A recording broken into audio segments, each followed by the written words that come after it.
কেউ মিস করবে না, সবার জন্য যে কেউ হতে পারে।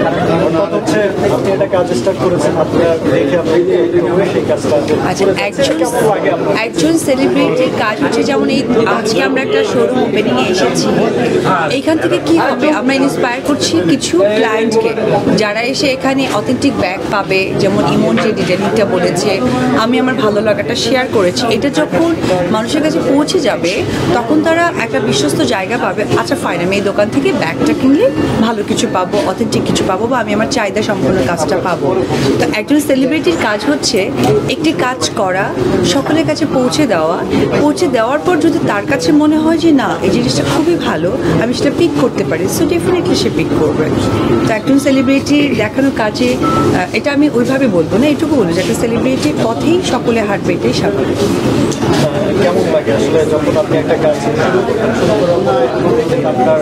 খুবই ভালো লাগে, কারণ আমার যারা ফ্যান ফলোয়ার, যারা আমাকে চিন্তা করে বা আমাকে সারাক্ষণ দেখতে থাকে, ফলো করতে থাকে, তখন ভালো লাগাটা তো দ্বিগুণ বেড়ে যায়, কাজের দায়িত্ববোধটা বেড়ে যায় যে আরও ভালো কিছু করতে হবে। কারণ আমার দর্শক যারা ফ্যান ফলোয়ার তারা আমাকে ফলো করছে, ভালো ভালো কাজ করার চেষ্টা করছে।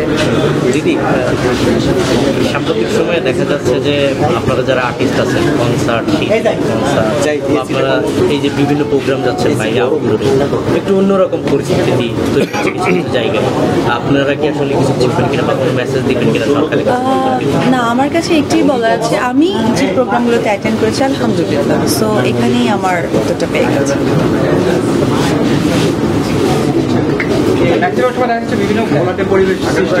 আমি মাত্রই বলে দিলাম যেহেতু আমার জায়গায় আমি আলহামদুলিল্লাহ, সো ডেফিনেটলি আমি আপনাদের কাছে এবং উপরওয়ালার কাছে শুধু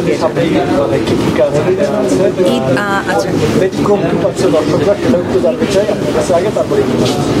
ঈদ নিয়ে কাজের পরিকল্পনা এখনো ওইভাবে করা হয়নি, তবে দেখা যাক, আপনাদের সাথে হয়তো বা আবারও কোনো না কোনো প্রোগ্রামে দেখা হয়ে যেতে পারে, তখন যদি সেই প্ল্যানিংটা তৈরি হয় তখন আমি শেয়ার করতে পারবো।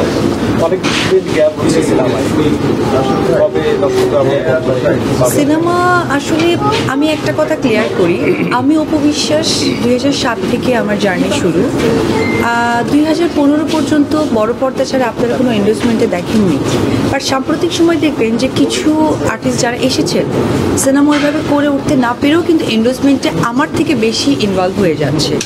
তো একজন অভিনেত্রী হিসেবে পাশাপাশি এখন আমি একজন মাও বটে, আমার দায়িত্ব জায়গাটা অনেক বেশি স্ট্রং। তো সেই জায়গা থেকে আমি যখন সিনেমা করেছি খুব মনোযোগ দিয়ে সিনেমা করেছি, এবং আজকে খুব ভালো লাগছে একটা কথা বলতে, আমার পাশে যে নায়ক আছে, আজকে এক বুক ভালোবাসা দিয়ে আমাদের দুজনের জার্নি হয়েছিল আপনাদের দর্শকদের কাছে বড় পর্দার মধ্য দিয়ে।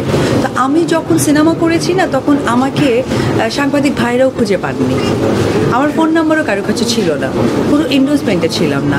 কিন্তু এখন সাম্প্রতিক সময় ম্যাক্সিমাম আর্টিস্ট একটা ছবি না করতে কিন্তু যেভাবে এন্ডোর্সমেন্ট করছে, তো সেক্ষেত্রে তো আমি খুবই ভালো বুঝেই কাজ করছি যে দীর্ঘ 8, 9, 10 বছরের মতো আমি যখন সিনেমা করেছি তখন কোনো এন্ডোর্সমেন্টে ছিলাম না।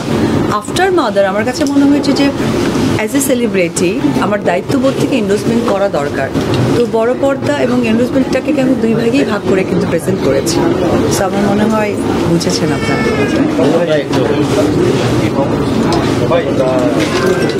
পর্দায় আমরা নানাভাবে আপনাকে দেখে আসছি, একেবারে বড় পর্দায় কি কাজ আছে সেটা আগে জানতে চাই, তারপরে ঈদে কোনো কাজ থাকবে সেটা